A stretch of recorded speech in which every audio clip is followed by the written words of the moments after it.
la souffrance des pauvres. Léa.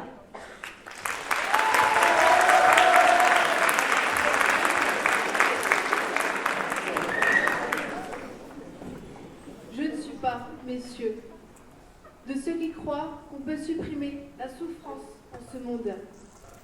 Mais la souffrance est une loi divine.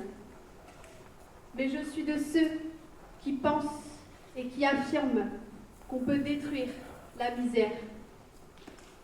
Remarquez-le bien, messieurs. Je ne dis pas diminuer, amoindrir, limiter, circonscrire.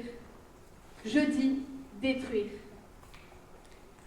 Les législateurs et les gouvernants doivent y songer sans cesse, car en pareille matière, tant que le possible n'est pas fait, le devoir n'est pas rempli.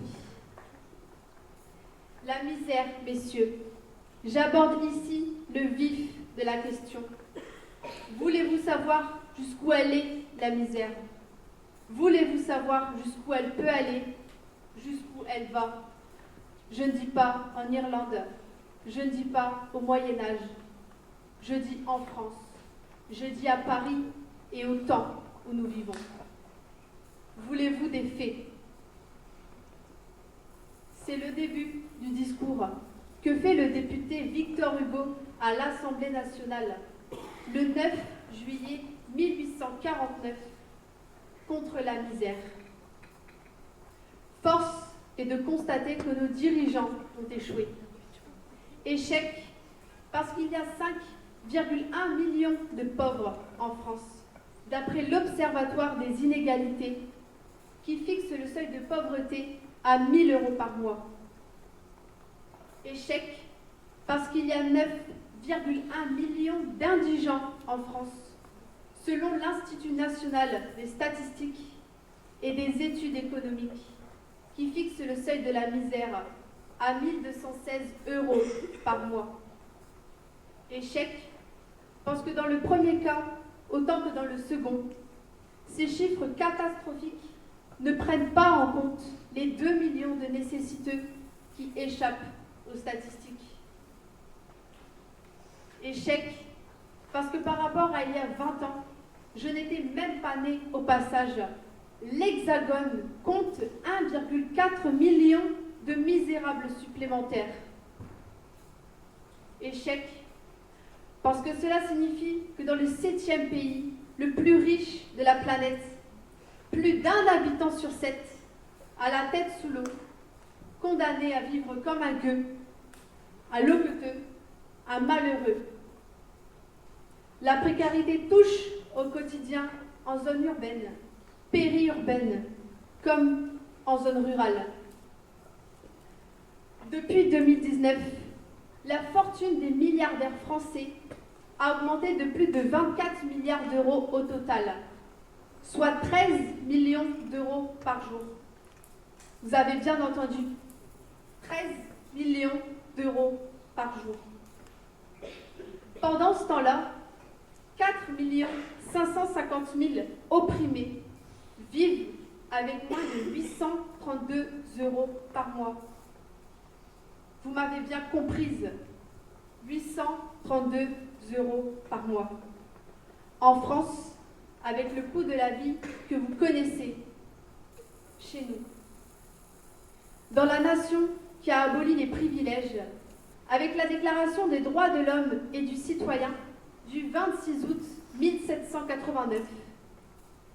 Aujourd'hui, une personne parmi les 1% des Français les plus riches gagne en à peine 6 jours ce qu'une personne parmi les 50% les plus pauvres gagne en 1 an, chez nous, dans la patrie qui a ratifié la Déclaration universelle des droits de l'homme de 1948, avec son article 25-1 qui dispose que toute personne a droit à un niveau de vie suffisant pour assurer sa santé, son bien-être et ceux de sa famille, notamment pour l'alimentation, l'habillement, le logement, les soins médicaux, ainsi que les services sociaux nécessaires, chez nous. l'État.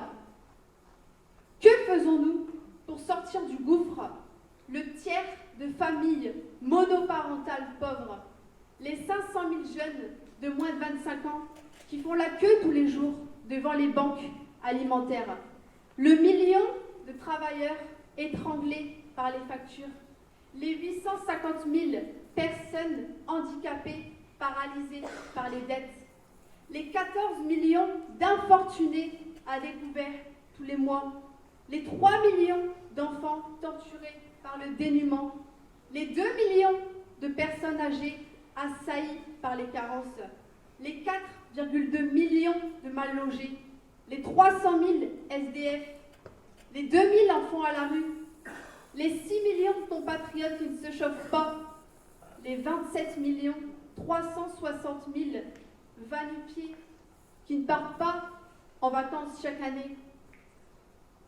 Que faites-vous pour soulager les Restos du Cœur, le Secours catholique, le Secours populaire, la Croix-Rouge, Emmaüs et toutes les autres associations caritatives débordées, dépassées, saturées par le flot, les masses interminables de défavorisés dans le besoin urgent? Rien. Vous ne faites rien. C'est bien triste, immoral, inhumain. Ah si, l'État fait des économies sur les pauvres. Démonstration est faite avec le scandale du non-recours aux aides sociales. L'État refuse d'automatiser le versement des aides sociales. Résultat, juste pour le RSA et l'allocation chômage, on a respectivement 34% et 30% des bénéficiaires qui en sont privés. Spoliés par l'État, volés. Bien que la pauvreté soit en partie héréditaire, ce qui rassure beaucoup de gens, apparemment les pauvres ont des profils divers et leur nombre progresse. Divorce, maladie, licenciement. Les accidents de la vie n'épargnent personne. Vous l'avez compris? En tout cas, je l'espère. Je vous le souhaite. Avant-hier, c'est le voisin qui était violenté par l'impécuniosité. Vous n'avez rien dit. Hier, c'était l'ami qui n'avait plus un sou. Vous n'avez absolument rien dit. Aujourd'hui, c'est la famille qui est dans la panade et vous ne dites toujours rien. Demain, ce sera vous, vous n'aurez rien, il n'y aura personne pour protester. La roue tourne, comme on dit, afin qu'elle roule dans la bonne direction pour vous.